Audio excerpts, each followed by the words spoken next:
നമസ്കാരം. മലയാളി വാർത്തയിലേക്ക് സ്വാഗതം. സംസ്ഥാനത്ത് ഒറ്റപ്പെട്ട വേനൽ മഴയ്ക്ക് സാധ്യത എന്ന റിപ്പോർട്ടുകൾ പുറത്തുവരികയാണ്. കഴിഞ്ഞ ദിവസങ്ങളിലും സംസ്ഥാനത്ത് വിവിധയിടങ്ങളിൽ തിരുവനന്തപുരം ജില്ലയടക്കം വിവിധയിടങ്ങളിൽ അതിശക്തമായ മഴയും ഇടിമിന്നലും രേഖപ്പെടുത്തിയിരുന്നു. ഉച്ചയ്ക്ക് ശേഷമാണ് മഴയ്ക്കുള്ള സാധ്യത കൂടുതലായി കേന്ദ്ര കാലാവസ്ഥാ വകുപ്പ് അറിയിച്ചിരിക്കുന്നത്. മഴയ്ക്കൊപ്പം ഇടിമിന്നലിനും സാധ്യത ഏറെയാണ്. മലയോര മേഖലയിൽ കൂടുതൽ മഴ ലഭിച്ചേക്കും. ഒരു ജില്ലയിലും പ്രത്യേക മഴ മുന്നറിയിപ്പ് നൽകിയിട്ടില്ല. പക്ഷേ ഉയർന്ന താപനിലയ്ക്ക് ബദലായി മഴ പെയ്യാനുള്ള സാധ്യതയുണ്ടെന്ന് തന്നെയാണ് റിപ്പോർട്ടുകൾ സൂചിപ്പിക്കുന്നത്. എന്തായാലും ഉയർന്ന താപനില തുടരുകയാണ്. അൾട്രാവയലറ്റ് സൂചികയിൽ ഇടുക്കി, കൊല്ലം, മലപ്പുറം, കോട്ടയം ജില്ലയിൽ ഓറഞ്ച് ലെവലിൽ തുടരുകയാണ്. കേന്ദ്ര കാലാവസ്ഥാ വകുപ്പിന്റെ കണക്കനുസരിച്ച് ഏറ്റവും കൂടുതൽ വേനൽ മഴ ലഭിച്ചത് ഈ വർഷമാണ്. സംസ്ഥാനത്ത് ഇതുവരെ 58.2 മില്ലിമീറ്റർ മഴ ലഭിച്ചുവെന്നാണ് കണക്ക്. വേനൽക്കാലത്ത് താപനില അപകടകരമായ വിധം ഉയരുമെന്നാണ് കരുതപ്പെടുന്നത്. ഇത് എല്ലാ പ്രായത്തിലുമുള്ള ആളുകളുടെ ആരോഗ്യത്തിന് ഭീഷണി ഉയർത്തും. കാർബൺ പുറന്തള്ളുന്നതിന്റെ വൻതോതിൽ അളവ് കുറയുന്നതാണ് നേരത്തെ തന്നെ നമുക്ക് ചെയ്യാൻ കഴിയുന്ന കരുതൽ നടപടി എന്നാണ് ശാസ്ത്രജ്ഞന്മാർ പറയുന്നത്. താപനില വൻതോതിൽ ഉയരാനുള്ള സാധ്യത എല്ലാവരും ഗൌരവമായി തന്നെ കണക്കിലെടുക്കണമെന്നാണ് ഇവർ പറയുന്നത്. കൽക്കരിയുടെയും അതുപോലെ തന്നെ പ്രകൃതിവാതകത്തിന്റെയും അമിതമായ ഉപയോഗമാണ് കാർബൺ ഡയോക്സൈഡും മീഥെയിനും എല്ലാം കൂടുതലായി ഉൽപ്പാദിപ്പിക്കപ്പെടാൻ കാരണമെന്നാണ് പറയപ്പെടുന്നത്. പഠനത്തിനായി ഭാവിയിലെ ആഗോള താപന സാഹചര്യങ്ങൾ അനുകരിക്കാൻ സംഘം ഈ ക്ലൈബർ എക്സ് എന്ന് വിളിക്കപ്പെടുന്ന അവരുടെ സ്വന്തം പുതുതായി വികസിപ്പിച്ചെടുത്ത കമ്പ്യൂട്ടർ സംവിധാനമാണ് ഉപയോഗിച്ചത്. സുപ്രധാന ഭൗതിക, ജൈവ, രാസ പ്രക്രിയകളെ ഏകോപിപ്പിച്ച പഠനം നടത്താൻ ഇത് ഏറെ സഹായകരമായി എന്നാണ് റിപ്പോർട്ടുകൾ. ഇതുവരെയുള്ള മിക്ക കാലാവസ്ഥാ പഠനങ്ങളും ഭാവിയിൽ 2300 വരെയുള്ള കാര്യങ്ങൾ മാത്രമേ പ്രവചിക്കുകയുള്ളൂ എന്നാണ് മറ്റൊരു പ്രധാന കാര്യം.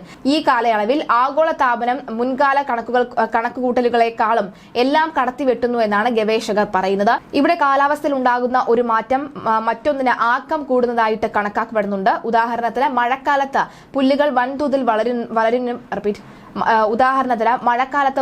വൻതോതിൽ വളരുവാനും പിന്നീട് വേനൽക്കാലമാകുമ്പോൾ അവയെല്ലാം ഉണങ്ങി കാട്ടുതീയാകാനും സാധിക്കുന്നുണ്ട്. അതായത് ഒരിക്കൽ മഴയത്ത് ശക്തമായി വളരുകയും പിന്നീട് അത് കാട്ടുതീയാകാനും ചെയ്യുന്നത് പ്രകൃതിക്ക് തന്നെ ദോഷകരമായി ബാധിക്കുന്നുണ്ട് എന്നുള്ളതാണ്. അതായത് സംസ്ഥാനത്ത് ഈ ഉണ്ടാകുന്ന കാലാവസ്ഥാ വ്യതിയാനങ്ങൾ അത് കൃഷിയെയും അതുപോലെ തന്നെ മണ്ണിനെയും നമ്മുടെ മനുഷ്യന്മാരുടെ ആരോഗ്യത്തിനെയും ഒക്കെ തന്നെ ബാധിക്കുമെന്നാണ് ഇതിൽ പറയുന്നത്. ഏതായാലും കേരളത്തിലും പല തരത്തിലുള്ള കാലാവസ്ഥാ പ്രതിസന്ധികളും ഭാവിയിൽ വലിയ ആപത്ത് വരുന്നതിനുള്ള സൂചനകളും ഉണ്ടെന്ന കാലാവസ്ഥാ വിദഗ്ധർ അടക്കം പറയുകയാണ്. സംസ്ഥാനത്ത് മാർച്ച് ആദ്യം മുതൽ തന്നെ വേനൽമഴ ശക്തമായിരുന്നു. എല്ലാ വർഷത്തെയും അപേക്ഷിച്ച് ഈ പ്രാവശ്യം നേരത്തെ തന്നെ വിവിധ ജില്ലകളിൽ വേനൽമഴ ലഭിച്ചുകൊണ്ടേയിരിക്കുകയാണ്. സംസ്ഥാനത്ത് വരും ദിവസങ്ങളിൽ മഴ തുടരുമെന്നാണ് കേന്ദ്ര കാലാവസ്ഥാ വകുപ്പിന്റെ മുന്നറിയിപ്പ്. അന്തരീക്ഷത്തിൽ ചാര നിറത്തിലുള്ള ഈ നിബസ് കാർമേഘങ്ങൾ വ്യാപകമാകുന്നതും ന്യൂനമർദ്ദപാതിയുമാണ് മഴയ്ക്ക് കാരണമാകുന്നത്. മഴയ്ക്കൊപ്പം ഇടിമിന്നൽ ജാഗ്രത നിർദ്ദേശവും അധികൃതർ നൽകിയിട്ടുണ്ട്.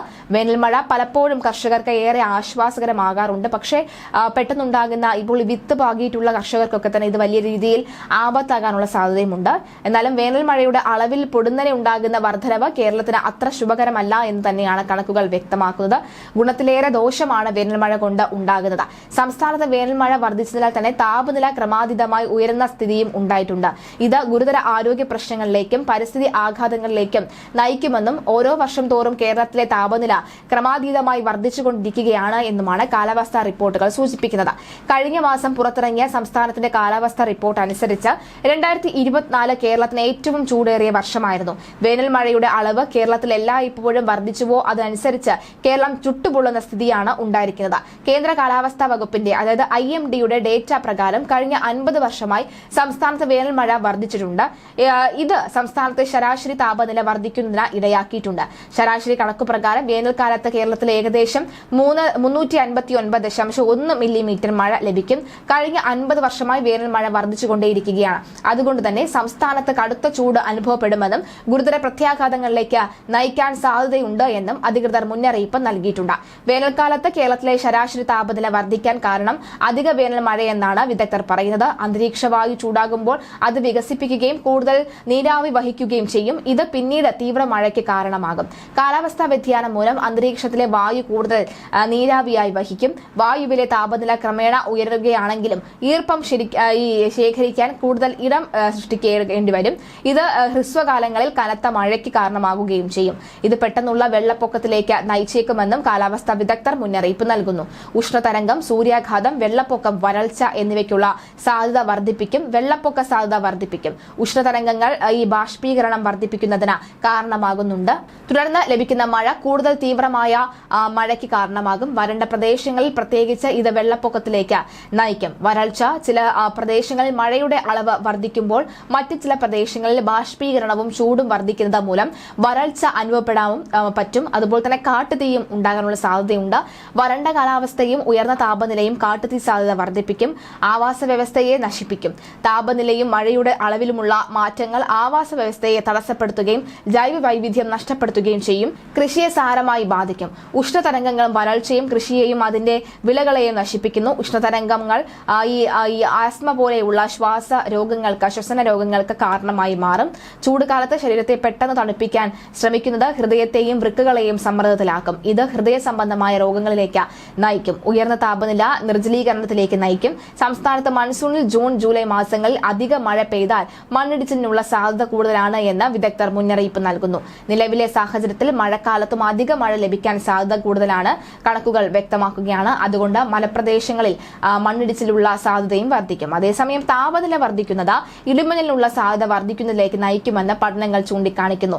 താപനിലയിലെ ഓരോ ഡിഗ്രി സെൽഷ്യസ് വർദ്ധിക്കുന്നതിന് അനുസരിച്ച് ഇടിമിന്നൽ സാധ്യതയ്ക്ക് 12% വർധനവ് ഉണ്ടാകും. അതുകൊണ്ട് തന്നെ ജനങ്ങൾ കാര്യങ്ങളിലെല്ലാം ജാഗ്രത പുലർത്തണമെന്നും വ്യക്തമാക്കിയിട്ടുണ്ട്. നമുക്കിനി ഒരു കാലാവസ്ഥ വ്യതിയാനത്തിന്റെ അളവുകൾ കൂടി നോക്കാം. IMDയുടെ കണക്ക് പ്രകാരം ഇന്ന് രാവിലെ അല്പസമയം മുൻപ് എത്തിയ 6:12 എത്തിയ റിപ്പോർട്ടുകൾ പ്രകാരമുള്ള കണക്കുകൾ നമുക്ക് കൂടി ഒന്ന് വായിച്ചു നോക്കാം. എന്തായാലും ചൂടിന്റെ ഒരു താപനില എങ്ങനെ നോക്കാം. ഏറ്റവും കൂടുതലും ചൂടുള്ളത് പാലക്കാട് ജില്ലയിലാണ്. പാലക്കാട് 36.6% സെൽഷ്യസിലേക്ക് കാര്യങ്ങൾ നീങ്ങുന്നു. അതായത് താപനില ഉയരുന്നു എന്നുള്ളതാണ്. തിരുവനന്തപുരത്ത് നോക്കുകയാണെങ്കിൽ 34.3 ഡിഗ്രി സെൽഷ്യസ് താപനില ഉയരുന്നുണ്ട്. അതുപോലെ തന്നെ കോഴിക്കോടേക്ക് വരികയാണെങ്കിൽ തിരുവനന്തപുരം AP അതായത് അപ്പർ പോർഷൻ നോക്കുകയാണെങ്കിൽ സിറ്റിക്കകത്താണ്, തിരുവനന്തപുരത്തെ സിറ്റിക്കകത്താണ് 34.3 ഡിഗ്രി സെൽഷ്യസ് ഉയരുന്നത്. ഒപ്പം അതുപോലെ തന്നെ തിരുവനന്തപുരം AP നോക്കുകയാണെങ്കിലും 34.5 ഡിഗ്രി സെൽഷ്യസ് ചൂട് ഉയരുകയാണ്. കണ്ണൂർ നോക്കുകയാണെങ്കിൽ 34.5 ഡിഗ്രി സെൽഷ്യസ് ഉയരുകയാണ്. ഇങ്ങനെ താപനില ഉയർന്നതനുസരിച്ചും നമുക്ക് ഉണ്ടാകുന്ന വ്യതിയാനങ്ങൾ, അതായത് നമ്മുടെ ആരോഗ്യ വ്യതിയാനമായിരുന്നാലും ശരി, ചൂടിന്റെ ഒരു താപനില ഉയരുന്നത് വളരെ വലിയ രീതിയിൽ തന്നെ അപകടകരമാവിധം ശക്തമായി തന്നെ കാറ്റ് ബാധിക്കുന്നുണ്ട് എന്നുള്ളത് കൂടിയാണ്.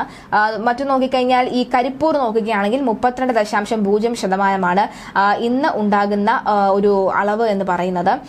കഴിഞ്ഞ ദിവസത്തെക്കാളും കൂടുതലായിട്ടാണ് മിക്ക ജില്ലകളിലും ശതമാന വർധനവാണ്. അതായത് -0.4 ഡിഗ്രി സെൽഷ്യസ് ആണ് ചില ജില്ലകളിലൊക്കെ തന്നെ കൂടുതൽ എന്ന് പറയുന്നത്.